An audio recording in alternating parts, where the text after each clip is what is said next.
please. I think that's Doctor. Yeah. Maybe you need to mute your mic. Yeah. So, yeah, go on. Yeah. There is every Dr. society. Shitu, maybe you mute your mic. Dr. Shitu, maybe you need to mute your mic. Is the producer in the background? Maybe you mute Dr. Shitu's mic. It seems to be, I can hear the station where he's at. Yeah. There is, Lady Marlene, go ahead, go on. Yeah, there is, every society has the culture and the tradition of every society have effect on the type of democracy they have. You can't just go and bring the American democracy and impose it on Americans or Nigerians or Zimbabweans or anything. The society and the culture has effect on the society, on the kind of democracy they have. The kind of democracy they have in America today is molded by the American culture, American society, American environment. That is why the kind of American society, the democracy they have. Also in Nigeria, in other parts of Africa, the kind of democracy we have is molded and cultured about the culture and the people that we have. So for people to be judging Nigeria, oh, it's not working, it's not working. It's not working. That means that we don't understand what democracy is all about. Democracy is the government of the people. The people have a culture. The people have a culture, and you want them to throw their culture and tradition away because they want to have governance. It's a government of the people. In any case, Doctor, there are 54, how many countries there are in Africa? Most of them are democracies right now, and each one has a different flavor to their democracy. The one democracy in Morocco is not the same like democracy in Ghana or the democracy in Rwanda or the democracy in Zimbabwe. And the democracy is a moving target. It's not static. If you don't like it, galvanize yourselves into an opposition. Although, having said that, the people in Uganda have been doing that for decades, and Museveni is not going anywhere. But anyway, look, let's end up on a good note. Can we, hands up, say that who are those who are against military government coups and say that democracy is the way to go? I say, I'll put my hand up. Can we say, everybody, are you in favor of democracy or military? I'm in favor of democracy if it's really universal, if it catches this is the qualification here. Okay, then I take it that ballots are jacked up. Okay, I take it you prefer the American type of democracy where ICE agents can come on the street and shoot you up and kill you up at any time. Like Dr. Museveni now, Uganda. I mean, some people hold on to those powers. I mean, we know what happened in Nigeria in 2023. What happened in 2023? What happened in 2023? The people didn't because your vote man is not there. Now you want to break. The people didn't vote for the man there now. No, that's not true. That's true. Crazy. That's Don't say that lie. Can I just say something? Let me say something, Dr. McGodwin. Factually, you are correct. 13 million people didn't vote for President Tinubu. That's correct. But guess what? That is not how our democracy works. You needed to have one party, you needed to have the majority of the votes or the highest number of votes and the spread. And the only candidate that had that was President Tinubu. So it doesn't matter. Hold on, just a minute. Hold on, just a minute. We must start moving beyond. 2077 is coming. We must start. Why I'm bringing this back is what Dr. Femi said. Dr. Femi is saying, okay, you two, you're both saying our democracy has to align with our culture. But what we're doing there, it's all messed up. That's not. That's not messed up. Just as you say that. Just as you say. You know my problem with people. Snatch the ballot box of everybody, and nobody snatched the ballot box. I won't allow you. I'll allow you. So you've got qualifications about whether you want military or so. That's your. We know where you stand. You've made your stand clear. You've made your stand clear. We need to stop that. My candidate is not there. No, Matt Gadwin, you've made your stand. It's quite clear. Your democracy or preference for democracy is qualified. But the point I'm just trying to make to you is that when us on TV or journalists say people don't like this government, blah, blah, blah, blah, I think they should qualify that statement and always say some people, because it's not all the people, it's not the majority of the people, it's a number of people. And that's a valid stance to be against government. But you can't qualify as all the people. And the only way you're going to know that is when we get to the next ballot, which is coming up in 2027.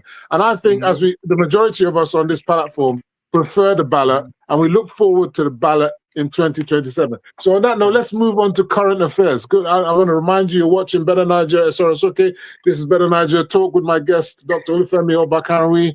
And we have Matt Godwin, Joanna, and we also have Dr. Kola. Your surname has eluded me for now. Akindele, all the way from America. Let's move on to current affairs now, yeah? Because now elections are almost here, one of the things that people are looking forward to right now is reform of the Electoral Act. But guess what? The Senate and the National Assembly are sitting on that. I want to ask you, and then anyone else, let's go to Matt Godwin. Matt Godwin, do you believe that the Senate or the National Assembly is going to pass the Electoral Amendment Act, and even if they do pass it, that President Tinubu will sign it into law in time for the 2027 elections? Yeah, I think there's plan on that. Today I heard they're making some effort. So yes, I believe it will be put out, because there lies the true democracy you guys want if that amendment works out. Yes, that lies what you guys are taking. So you believe it will be signed into law? Yes. Okay. Lady Marlene, welcome to the show. What's your view on the new Electoral Act? Do you think that President Tinubu will sign it into law if it's passed? If it gets passed in time? Lady Marlene. You're muted. You're muted. Unmute yourself. Sorry, guys, I forgot I'm muted. I'm just saying, yeah. I'm a pastor by asking you to talk about reserved seats for women, not just the act, the reserved seats for women. I don't think they've passed that law yet, but I mean, there's a number of constitutional reforms that'll be coming in. But if they don't get passed in time for the elections, I'm not sure whether it will come into force, because the countdown will be happening. I think after February this month, the election timetable will be out. The women are looking forward to it. I hope so too. I hope they pass it. Let me go to you, Dr. Kola. Dr. Kola, do you think that President Tinubu will sign the new Electoral Act if it's passed? Because most presidents, they don't tend to sign that Electoral Act in their first term because they think it's not going to favor them. No, I think he doesn't have any. I don't think he has any problem signing it. If it's if the NAS, can come up with it. I don't think that's less of his worry. I think he's just busy trying to fix the Nigerian problem, as much as possible. Obviously it's taking time, because it will take time, because the problem, the various several governments, including mostly military, has damaged Nigeria since 1960. So I think he will sign it. Okay, let me go to you, Dr. Olufemi. Dr. Olufemi, we hear all these lovely words. They should just sign the Electoral Act. They should just sign the Electoral Act. Sign the Electoral Act. And when they sign the Electoral Act, and it still ends up in defeat for the opposition, if that's what's likely, what do you think they will say? Will they say that election is valid, or will they continue with their stolen mandate mantra for 2027, even though the Electoral Act, if it gets passed, is passed? The opposition where we have now, they are a group of people, of mourners. they are going to complain about anything. They already complain about everything now. They are still talking about 2023 election that they went to court and they lost. They are still talking about it now. No matter what you present to them, so far they lost. They lose at the ballot. Everything is stolen. The question I've always asked them was this: all the governors that you had in opposition, so they couldn't steal the ballot boxes in those elections. They only stole the presidents. When you had all your governors, all your senators from other parties that APC lost, they couldn't steal those boxes. They only stole the presidency. It's such a simple thing. APC lost in Lagos. Opposition. APC lost in Lagos. APC. No, you don't understand what I'm trying to say. You're saying that. No, you're saying that the opposition party complains a lot. The APC complained the most when PDP was in power. So APC did not complain. That is not true.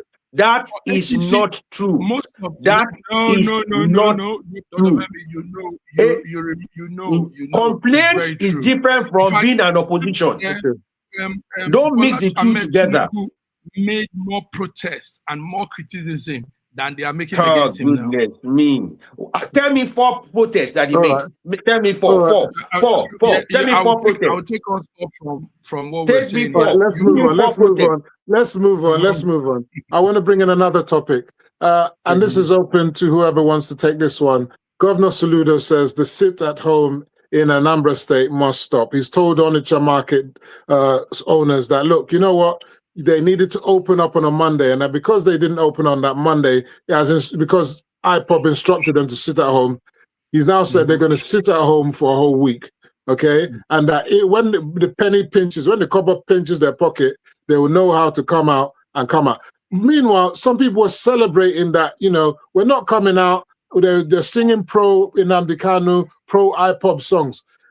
Is it not the case that the people of Onitsha are IPOB devotees, and that's why they don't come out on a Monday? Not because they're scared of IPOB, but they support IPOB. Isn't that the case? Yeah, go on. Yeah, it's a complicated issue there, but we did a little poll survey in Anambra last year. And what we heard was they didn't have enough security to cover them for that Monday. So they get harassed, the market women get harassed, their goods are thrown away.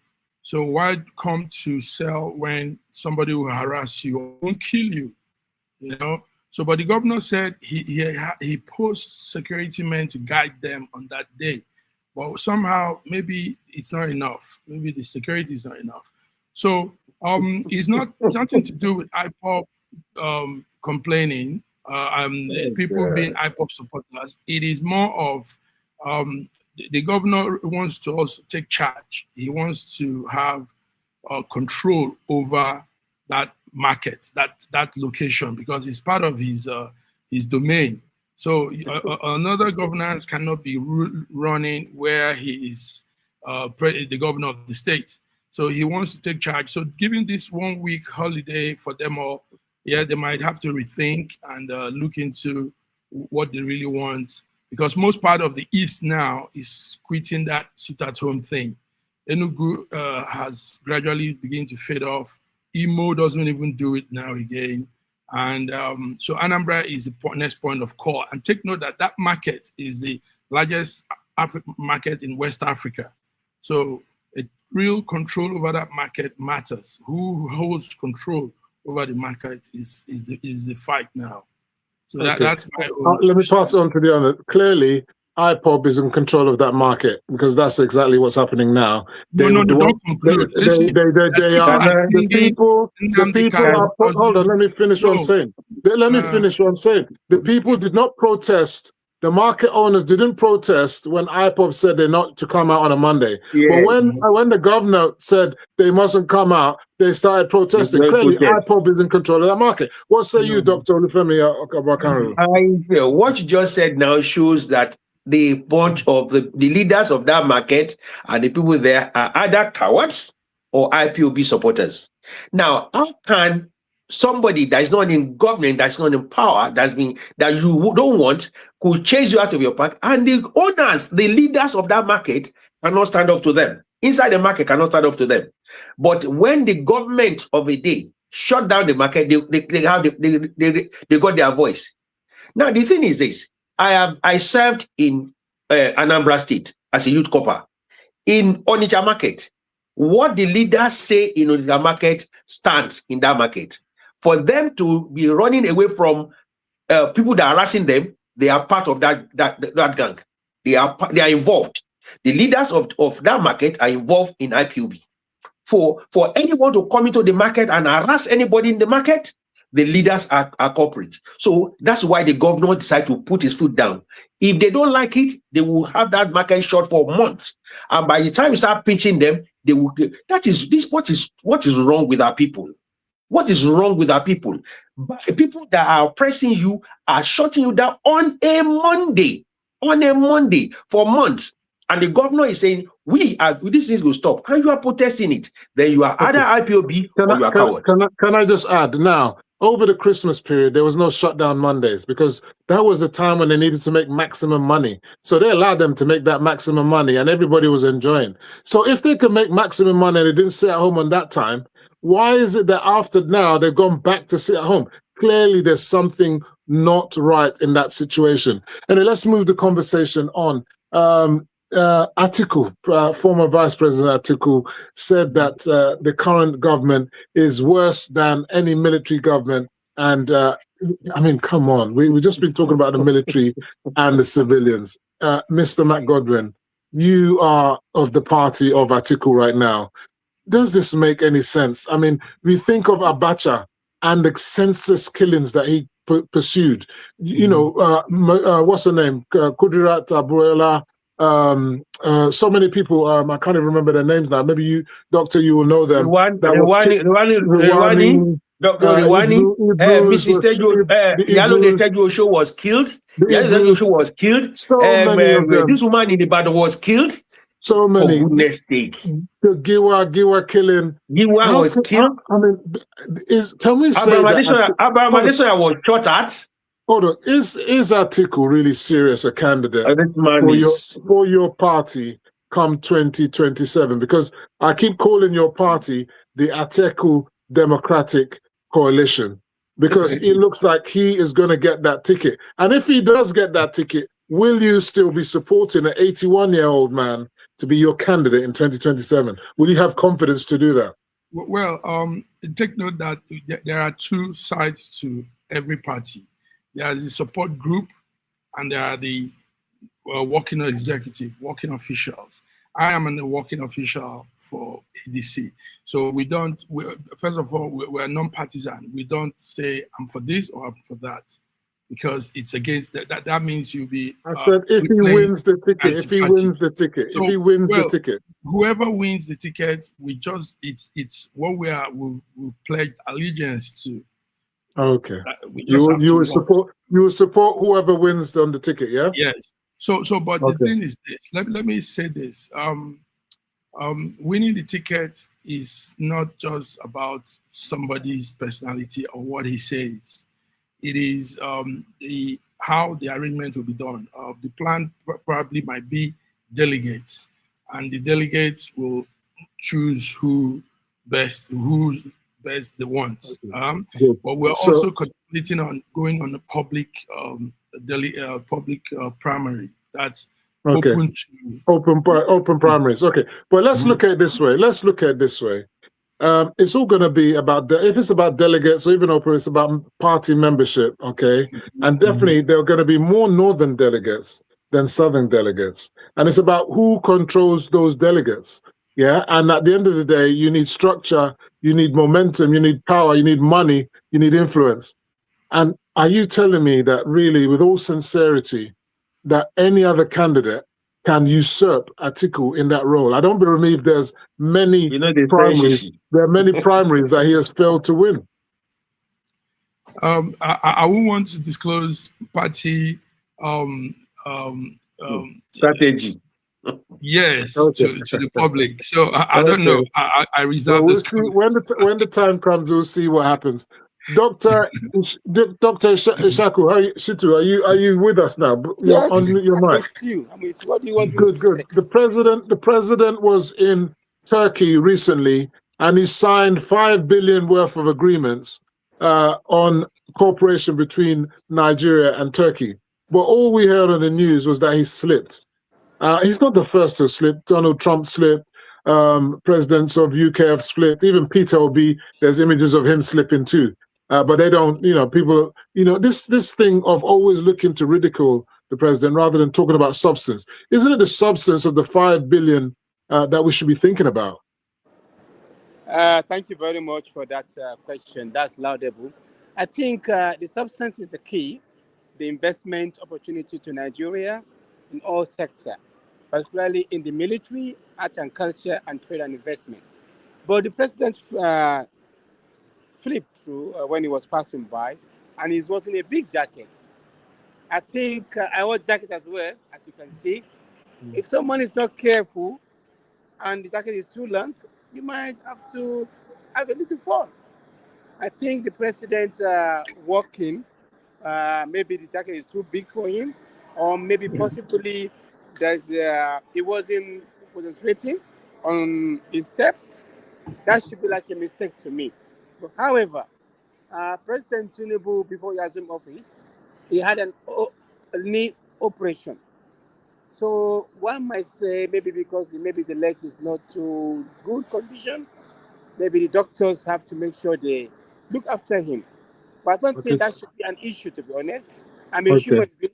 Anybody can fall. So Nigerians should try to understand, to think deeper on positivity than negativity. Because image of a country is more important than any other thing. Okay, I mean, someone has put on the question that how old is the president of Nigeria, and that the APC candidate, that when I mentioned obviously that Atiku is going to be 81. I mean, President Tinubu is in his 70s, so at the end of the day, there's a big difference between someone in the 70s and someone who's 81. It looks like Atiku is going to be the new Museveni for Nigeria, still competing at 81 years old, but who knows? Now, I want to move on the conversation. Now, $21 billion has been invested in the Bonga oil field, Southwest oil field. Bonga, yes. That's a massive investment by Shell. And that's come on the back of the reforms of the president, the current government. Is this not good things for Nigeria, and shows that we are moving in the right direction? People are falling hands over heels, come and invest in Nigeria. I think the president is going to be going to Italy. He's coming to join you, Matt Godwin, very soon, because apparently that's the next place he's going to. So is this not good news that we should be celebrating, rather than always talking about negative things about Nigeria? Isn't this thing we should be celebrating? Yes, it is. It is something we should be celebrating. But like I said on other fora, I said the problem is that a lot of people that don't see what others from outside are seeing. If you are too close to the elephant, you will not see the beauty of the animal. You only see the rough edges and the gray, dirty bit. That's what you only see. And that's one of what's happening to most people who are talking down Nigeria. They don't want to see anything good. So, and the thing is people that are a company as massive as Shell can decide to come and invest billions of naira, of dollars into Nigerian economy. $21 billion into Nigerian economy shows that they are seeing something a lot of us are not seeing. They see reforms, they see stability, they see focus and direction. And that is a lot of money in this economy, the world economy. To put that into that is show that the confidence in that economy. But the thing is this, many Nigerians only want to see this government down. I had somebody said on this platform recently, oh, where is the social amenities? Where is social infrastructure? Listen, social infrastructure does not mean that Nigerian federal government will go and give you bread and butter. Social infrastructure will make a working environment, business environment for people to thrive. And that is happening one way or the other. We are always focused on the federal government. Most of this infrastructure for personal development and business development are supposed to be done by state governors. Nobody is talking about state governors. We are all talking about federal. Let me bring Dr. Koller into Dr. Koller. Really, all the songs and whistles that we're saying doesn't mean nothing if Nigerians feel like they're suffering. You know, you can say that, oh, inflation is down, but they will tell you that, oh, in 2023, the price of rice was X, and now the price of rice is Y. I bought petrol for this price, and now I'm paying this price. I mean, at the end of the day, prices are never static. So, but is it not that people are people going to vote with their wallets come 2027? Is that what's going to happen? And in any case, hardly anyone votes. The voting numbers are so low, 20-something%. Are people going to come out and vote, and are they going to vote with their wallets? Yeah, well, I mean, we have vote apathy everywhere. You know, not just in Nigeria, even United States. Last election was very low, and you know, UK and all that. You know, people are just sick of the Same old. Yeah, they just sick of the elite. You know, elite way of governance nowadays. So it's not just peculiar to Nigeria. But I think, Nigerians electorate now, they begin to be very, very sophisticated. So at the end of the day, they will look into, some of the things that's, has happened to Nigeria for the first time, like student loans, stuff like that, and the economy is getting better. There's so many things, so they will not just look into the personal, profit or personal gratification. They will look more, generally into what's going on, and they know the opposition is just is a collection of the failures. Some of them are there for. Let me speak to the opposition, because I think they will disagree vehemently with you, and I want to ask you, Matt Godwin. Yes. The government has failed. Hold on, let me finish. The government has failed on all accounts. People don't have money in their pockets. People are suffering. People are dying. There's insecurity everywhere. Apparently, nothing good is happening. President Tinubu is going around everywhere in the world. He's not staying in Nigeria.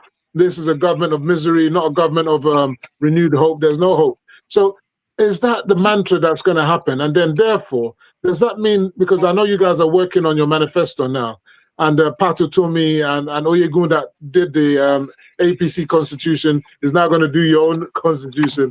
I don't know how good that's going to be. I think we want new faces, not the old people that have messed up. They're the ones doing your new constitution. They're going to just deliver the same thing for you. But anyway, let me get to chase. The point I'm making is that are you going to be telling Nigerians, you know what, Tinubu brought you, took away your PMS subsidies. We're going to give it back to you so that you can have petrol at 500 naira per litre. Tinubu messed up your naira. You know what? We're going to peg the naira at 900 naira to the dollar. Is that what they're going to do? Is that the promise that's going to be in your manifesto? They're going to take away student loans, because student loans is no good. Government is giving you debt, so we're going to take that away from you. Lagos to Calabar Highway is not a priority. We're going to stop it. So we're going to fix up all the other roads, and we're going to stop that vanity project. Is that what you're going to be offering in your manifesto, so that people know what the difference is between APC and ADC? If I'm to say something to some of this, I wouldn't say they should stop like the Calabar Coastal Road. No, it has begun. Let them just end it. Let them complete it. Subsidies and co. Stop it. You put it halfway, and that takes us nowhere. Okay, subsidies. Subsidy, yes, subsidy. I mean, you guys know that the subsidy thing is all a hoax. It's not true. Should they bring it back? People are paying more for fuel. People are paying more for transportation. People are paying more for energy. Should they bring back the subsidies then? Should they bring? Will you promise bringing back the subsidies? Well, I don't know what the agenda will be, but we all know that the whole talk of subsidy was a scam. I mean, that's not okay. That's not how because Kenneth Okonkwo, he was on TV the other day on one of the channels, and he said that, you know what he said? He said that according to him, what Peter Obi and all the rest have said they would do differently is that they'll make sure that the refineries are working first before they remove subsidies. But as you see it now, the refineries are not still working. So does that mean we need to bring back subsidies and try to fix the refineries? You know, the subsidy thing was Peter Obi's agenda initially. You know, you guys jacked it up and you ran. Everybody was everybody's agenda. Around that you didn't idea. It was everybody's agenda. Peter Obi that says that those subsidies, he wouldn't have removed it if he was president. Yeah. He would have done it differently. No. He would have removed it, but there was a different way. No, he says he would have done it differently. He wouldn't have removed it. And Kenneth Kokonkwo said that they'll wait for the refineries to work first before they remove subsidies. The refineries are not working. How much longer must he work? Anyway, wait for the refineries. And they will bring us to strike back. Look, I guess what, you know, I know you don't want to tell now even worse than before. Okay, I know you don't want to reveal your strategies and your manifesto. Maybe just here. What we know is a lot of things that are being said now. A lot of things that were said, it's not as it is. It's not the words were words spoken. But okay, let's wait for Patitomi, Aregbesola, and Oyegun to deliver this new constitution of yours and then your manifesto. You've seen our list. You've gone to check our list this morning. Now, what you're doing is it's all in the news. It's all in the news. It's all in the news. It's all in the news. It's all in the news.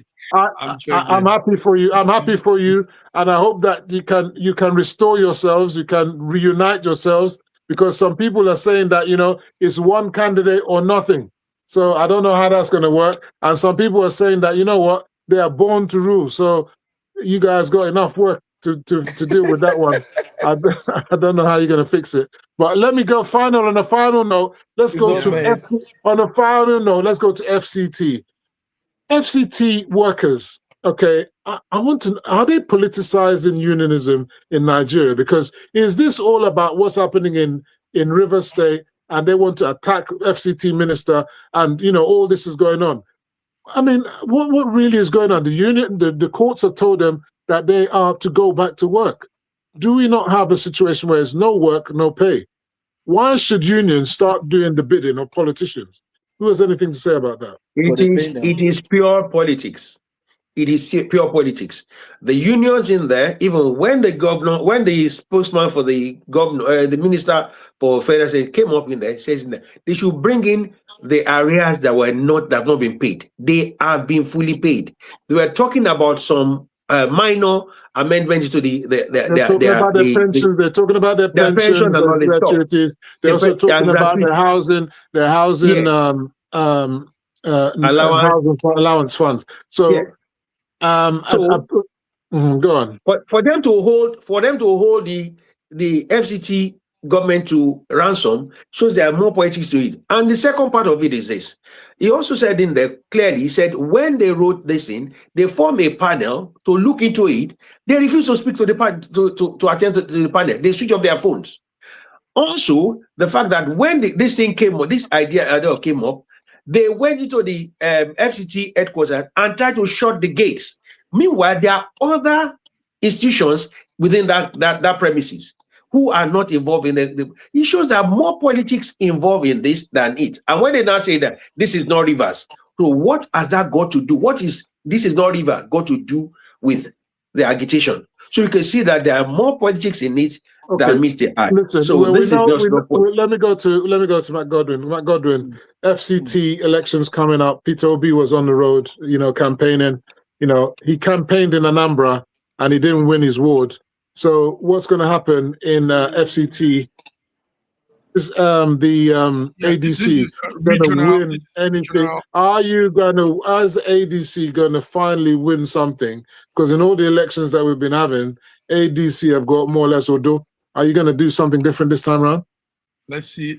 For me, it looks like we'll pull up with this one because Dr. Mo, our candidate for the AMAC region, he's a good candidate. He's smart. He's young. So if like what you're saying now, Dr. Femi, if politics doesn't come in, that rough politics of APC, we should be able to get the numbers. We should be able to win in AMAC FTC election come February. Okay. So if people So don't listen, vote, the elections are coming. The elections are coming, and we're gonna watch what happens. But I